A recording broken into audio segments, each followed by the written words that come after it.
Aqui está conosco o comandante Sérgio Machado, que é assessor de instrução de voo para o Aeroclube do Rio Grande do Sul e para o Convênio de Formação de Pilotos Profissionais junto à UBRA. Muito obrigado, comandante, pela disponibilidade.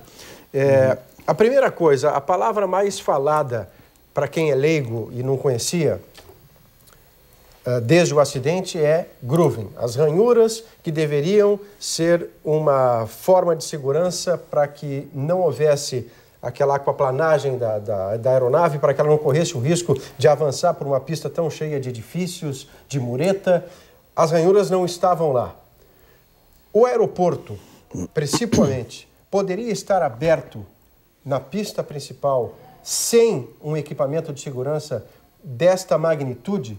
Seria razoável, seria seguro isso, comandante? Boa tarde. Sim, boa tarde. Eu não vejo como fator impeditivo da operação nessa pista o fato dela não possuir os tais de groovings, que são as canaletas ou aqueles elementos escoadores que permitem um escoamento da água de forma mais rápida, não é?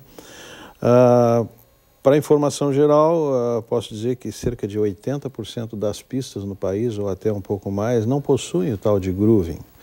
Entretanto, dadas as características específicas de Congonhas, entre elas o fato de estar numa cidade do tamanho de São Paulo, o fato de que a pista não é tão grande assim para uma aeronave do tamanho daquelas que operam lá.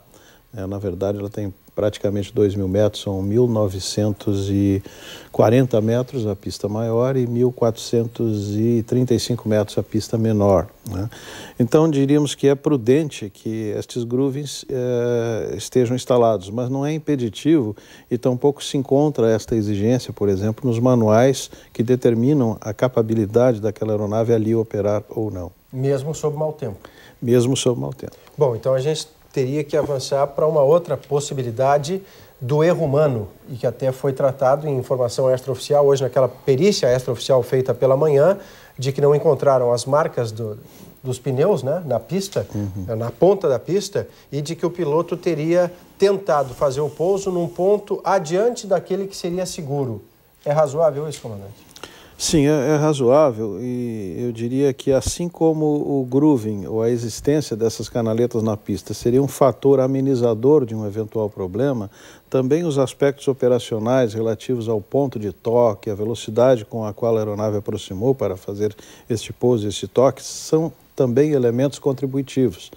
Nós sabemos, para quem está imerso no estudo da segurança da aviação, que nenhum acidente ocorre por uma causa isolada. É sempre aquele famoso somatório de causas, né, que redundam ou que resultam num acidente. Mas é legítimo imaginar ou dizer que uma causa prepondera em relação às demais? Pode-se dizer que uma terá valor preponderante maior, né?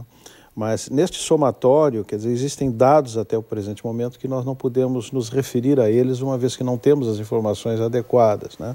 Depois, ao compor o cenário todo, onde leva-se em conta não apenas as gravações, como a leitura dos parâmetros da aeronave, porque estes equipamentos são capazes de gravar a velocidade, o toque, a velocidade do toque, inclusive a força de impacto da aeronave na pista, no momento do toque, também pode ser um fator contributivo.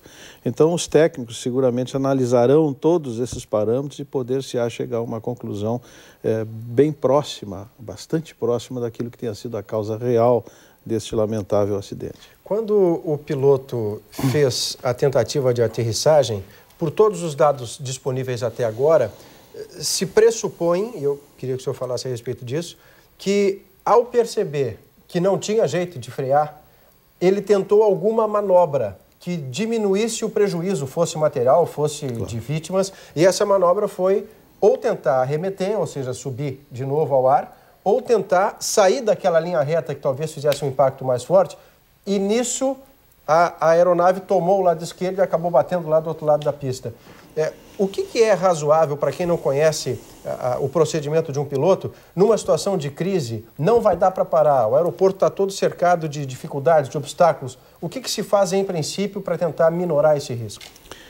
O procedimento é a chamada arremetida, ou go around, ou seja, é um procedimento também previsto, também considerado muito normal, muito adequado para os casos em que haja suspeita quanto a real capacidade da aeronave se deter até o final da pista, né? É possível que tenha havido também essa tentativa de arremetida, o que gera imediatamente uma aceleração da aeronave, que já estava numa fase de redução da sua velocidade, para proceder um subsequente novo circuito ou nova aproximação e um novo pouso, né? Então, isto está previsto, existe.